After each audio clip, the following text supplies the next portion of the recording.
Welcome to Fan for Racing Radio. I'm Sharon, Fan for Racing, and joining me today is Jay Huseman. Welcome to the show, Jay. Thank you so much. We got three done, one more to go, and it's a big one because it is the NASCAR Cup Series. Yes, indeed. And that we are here to review that NASCAR Cup Series race. And so Jay and I are going to give you all the details that you need to know for the NASCAR Cup Series race coming up this weekend. The Straight Talk Wireless 400 at Homestead-Miami Speedway. It's at 1.5 mile asphalt oval this Sunday, March the 23rd, starting at 3 p.m. Eastern Time. Now, pre-race coverage will start at 3 p.m. Eastern on Fox Sports 1 and Fox Deportes, and they will have pre-race coverage starting at 1:30 p.m. Eastern Time, as well as the radio coverage on MRN and Sirius XM NASCAR Channel 90. They'll race a distance of 400 miles over 267 laps. The first stage is 80 laps, ending on lap 80. The second stage is 85 laps, ending on lap 165. And then the final stage will be 102 laps, ending on 267.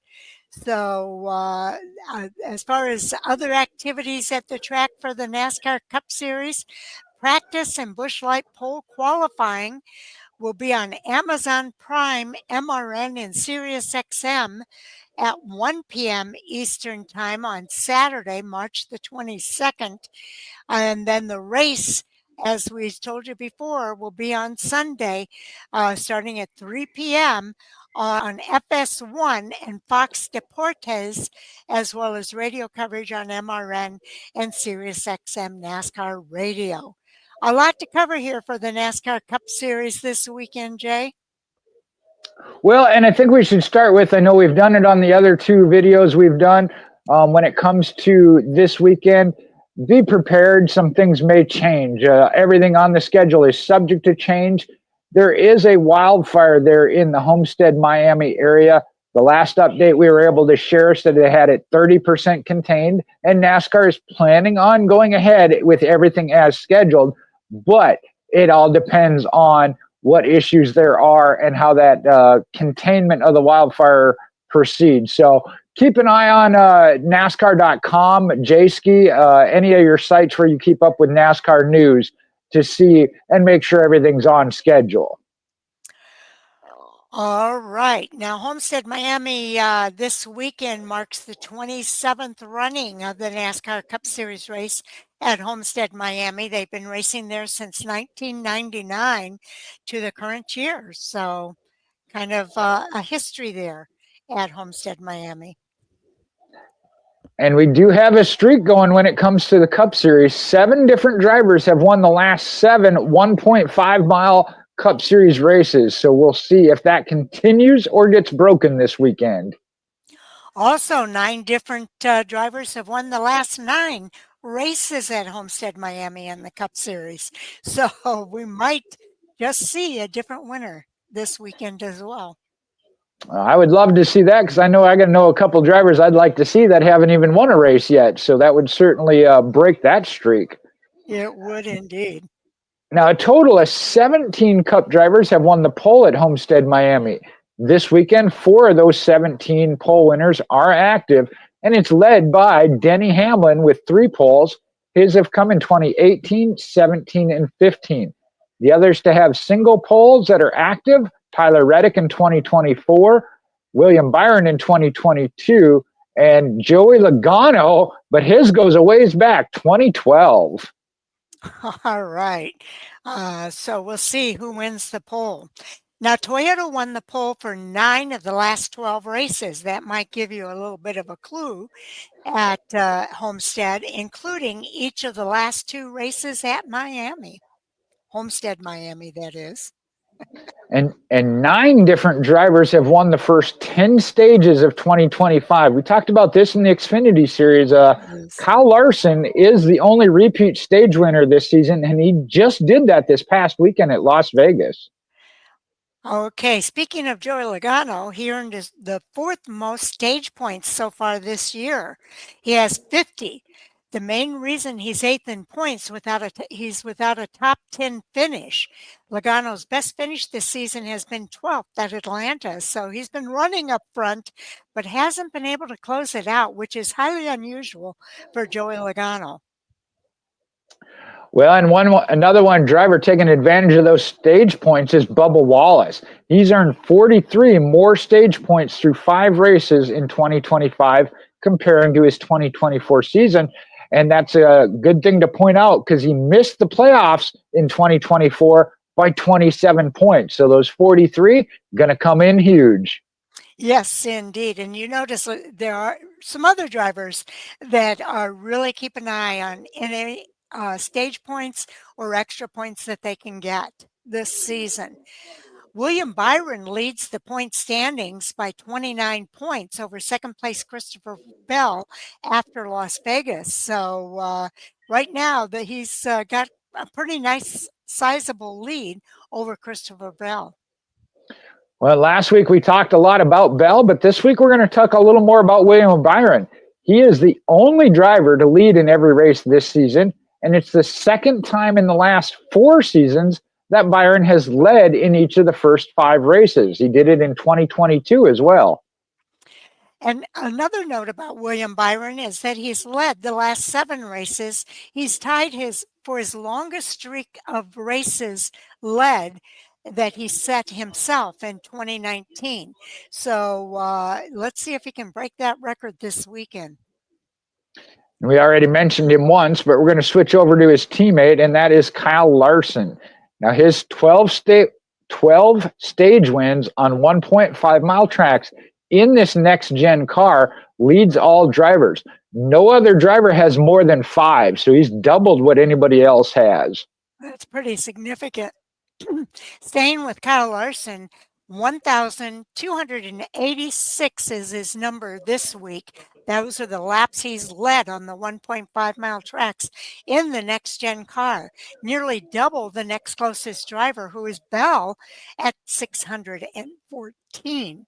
So I know Larson wants to increase that lead this weekend, but if Bell has anything to say, he's going to want to close that gap. And speaking of leading laps, that leads to wins, as the driver leading the most laps has won 6 of the last 7 Homestead-Miami Speedway Cup Series races. Ooh, something to keep your eye on this weekend at Homestead-Miami is who's leading the most laps. The last 3 Miami races were held in October. The last spring race at Miami was back in 2021. So it's a little bit cooler, I think. I don't know. I haven't been in Miami in March. If it's going to be pretty hot with those wildfires. I'll say that. Well, that too, and I said you're ahead of me. I haven't been in Homestead-Miami at all, so I'd kind of like to go down to that one, but have to be another year, I guess. Now, only one of the last 18 races at Homestead-Miami has ended in overtime. In total, 3 Cup races at the track have ended in overtime: 2004, 6, and 2016. So not a typical track to see overtime. Okay, at Homestead-Miami this weekend, there's a total of 18 Cup Series drivers who have won at that track. 7 of the 18 are led by Denny Hamlin with 3 wins. His wins came in 09, 13, and 20. Kyle Busch has 2. He's the only other multi-win driver. His came in 15 and 19.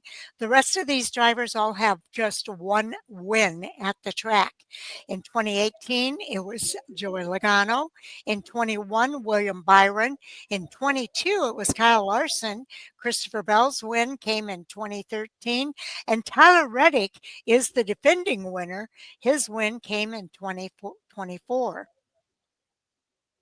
Well, Christopher Bell's win streak did come to an end there last week, but he can become only the third driver in Cup Series history to win 4 of the first 6 races in a season.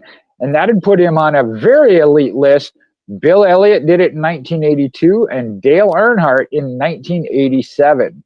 I'm going to just do a quick correction. Bill Elliott's came in 1992. 92. You're right. I said 82. I'm sorry. Hendrick Motorsports drivers have led 54% of the laps raced at Homestead-Miami in the next-gen car. That represents 434 laps of 801. So that's an impressive stat. I would look for a Hendrick Motorsports driver to lead quite a few of the laps this weekend.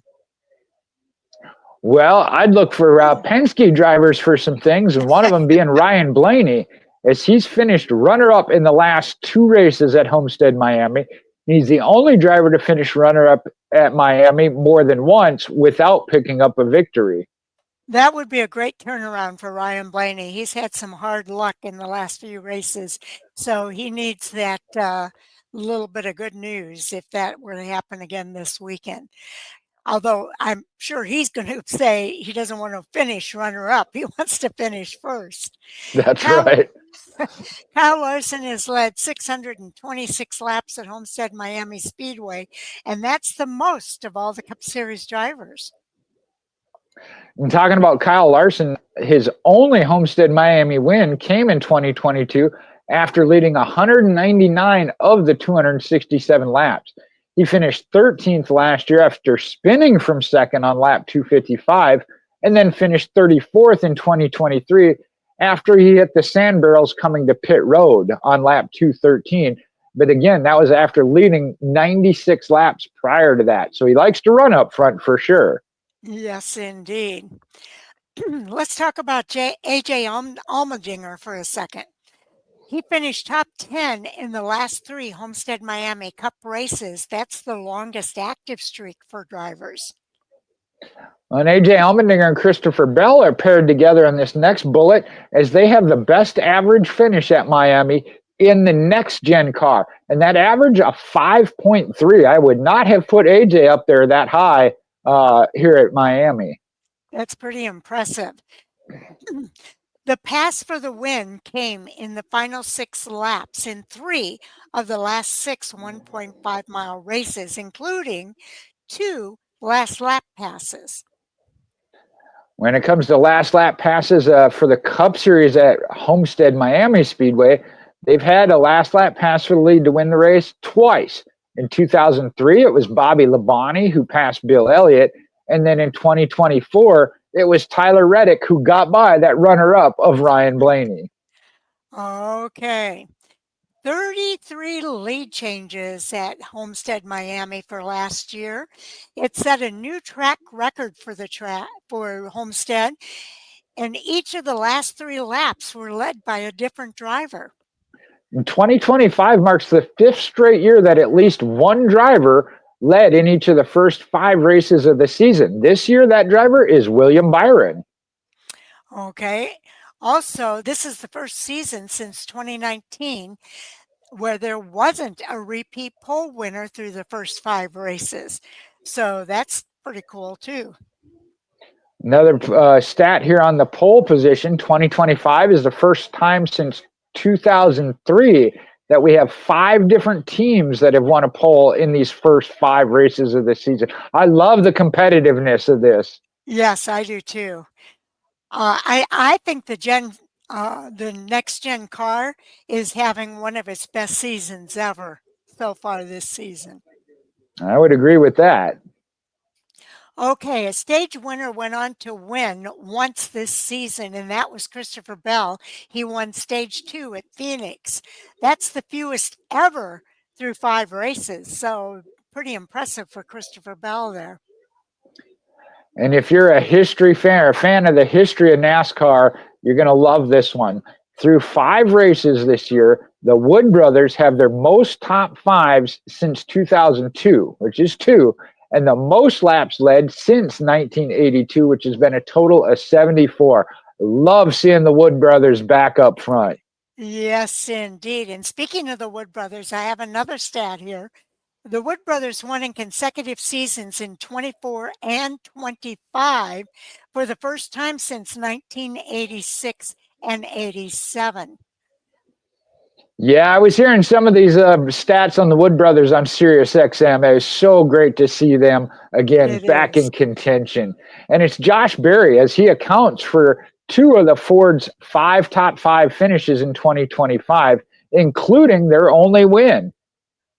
Okay, let's continue with Barry here. He became the first driver to win their first career Cup Series race at Phoenix last weekend. No other driver has won their first career Cup Series race at Homestead-Miami. Maybe we'll see that broken this year. Oh, I'm going to throw it out there. I like Noah Gragson at Homestead-Miami. Okay, we'll see how it happens. But they also got to contend with Joey Logano for 247 laps led in 2025. That's the most ever through five races by driver without a top 10 finish in those five races. You got good stats that just don't match up with the finishes, unfortunately. Yeah, this has been a kind of a head scratcher for Joey Logano this year, but I've got another stat here for him as well. Joey Logano is the first defending champion to fail to earn a top 10 finish in the first five races the following season. I'm sure that's a huge disappointment for Joey Logano. It certainly has been kind of a struggle. Again, the finish is just not there. Another one that's not a great stat to have, and that's Ty Gibbs, as he has earned 37 fewer stage points in 2025 through five races compared to his 2024 season. And that's the biggest decline among all drivers. Wow, I would have never guessed that.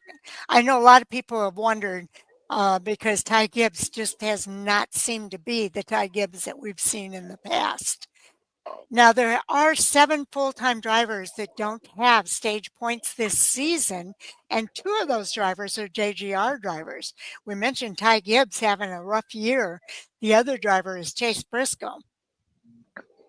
Well, let's try and look at some more positive stats, and that goes to William Byron. He's the first driver since Kevin Harvick in 2020 with 11 top six finishes in a 12 race stretch. So that does date back into last season.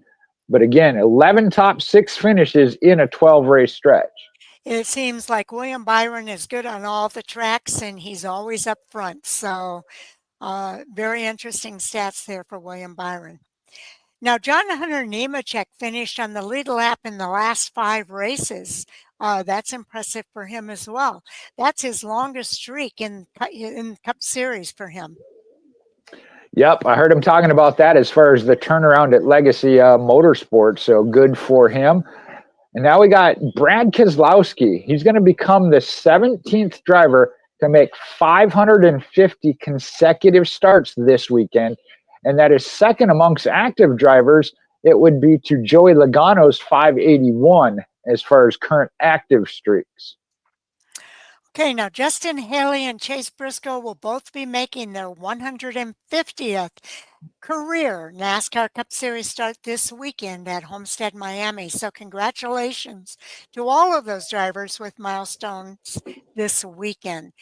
Now, I want to make a note here to everybody. Unfortunately, at fanforracing.com, we have reached our maximum capacity. So I'm not able to post the what I usually post for you, which is how you can watch all of the races this weekend until we're able to make some changes there. So with that, I'm going to ask everybody to look for our videos over at YouTube. And I do have a link in the links bar at the top of the page that will take you directly to our Fan for Racing Radio YouTube page. So that's where you're going to find all of our previews and reviews and our Hot Topic Sound Off that's going to take place on Monday night at 9 p.m. Central Time, 10 p.m. Eastern Time. So just please know that we are working on it. I'm at capacity. I can't really post anything more there until we make some changes over at Fan for Racing Radio. So thanks for your patience and understanding. And as soon as we get that corrected, then you'll see us back online there. But again, this year we are doing the YouTube video, so hopefully you're checking us out, following us, and subscribing here on YouTube. And join us, as Sharon mentioned, Monday nights for Hot Topics. That is a live feed, so you can interact with us, share your opinions, argue with us politely, but most certainly, if you have a differing opinion, we would love to hear it. Yeah, it's a kid-friendly YouTube channel. I know my granddaughters subscribe to it, and I just want to keep it kid-friendly, and that's all I ask. So I'm going to end this with the latest storylines and some of the dignitaries that will be at Homestead-Miami this weekend. And they announced that Miami Dolphins edge rusher Bradley Chubb has been named the Grand Marshal for the Straight Talk Wireless 400. The two-time veteran Pro Bowl star will fire up the South Florida fans with the most famous words in motorsports before an epic on-track battle between the NASCAR Cup Series drivers on Sunday, March the 23rd. Grammy Award winner and urban superstar Wizen will help the Straight Talk Wireless 400 get started on a high note as he leads the field to green as the honorary pace car driver, while the iconic Cuban duo Jeannie DeZona brings an impactful legacy to the Cuban music to the track as honorary events officials. Now, Homestead-Miami has announced that Juan Luis Morera Luna, known as the Wizen, helped pioneer the style of reggaeton, collaborating with legends such as Jennifer Lopez, 50 Cent, T-Pain, and Enrique Iglesias, with more than 22 #1 hits on the Billboard's Latin Airplay chart and 1.5 billion streams in the United States alone. Wizen's popularization of reggaeton has united generations. So, pretty eventful dignitaries at Homestead-Miami this weekend. Well, I appreciate you sharing all that, Sharon. But I'm just going to remind everybody again, check your local news because there are wildfires near the track. And we don't want anybody to miss out on any of the latest on what's happening there with any potential changes to the schedule. We're giving you what is the current schedule. NASCAR has said they're planning to move forward with the current schedule, but it's already been reported that power outages are a possibility and it could affect the track. So what we know now is that it has been 30% contained, and I know NASCAR.com and Jayskis, as Jay pointed out at the beginning of the broadcast, will have the latest coverage there. So just stay tuned to the latest news because some of these start times could change with changing conditions at the track. So we hope for the best. We hope to get in all 3 races this weekend. But that could change, and we want you to be aware of that fact. And most certainly, NASCAR working within the community there. I know one of the press releases Sharon had read earlier, they are using the lake at the track, I think, to get water. And that's where then the helicopters picking it up and flying it out in an effort to contain that. So again, NASCAR working really well within the community for everybody's safety. But as she said, as of right now, the information we have is they are planning on moving ahead as scheduled. If that changes, I'm sure it'll come out in updated in a lot of different areas. And where I would normally advise you at fanforracing.com, as I mentioned earlier, we're down right now, so I won't be able to do that. So that's why we're asking you to keep keep an eye toward the news over at NASCAR.com and Jayskis. So thank you, Jay, for all the previews today. I appreciate all that you do. I know you'll be with me for the reviews as well on Monday. Sal's going to be traveling back from Fly Flag Speedway, so he won't be able to be on with us. But oh, and I also wanted to give an update on the Patrick Staropoli interview. Kind of recorded that we were going to be interviewing him on Thursday night. Unfortunately, I have been sick over the last several days. That's why my voice is a little bit raspy today. But we are going to reschedule that interview with him.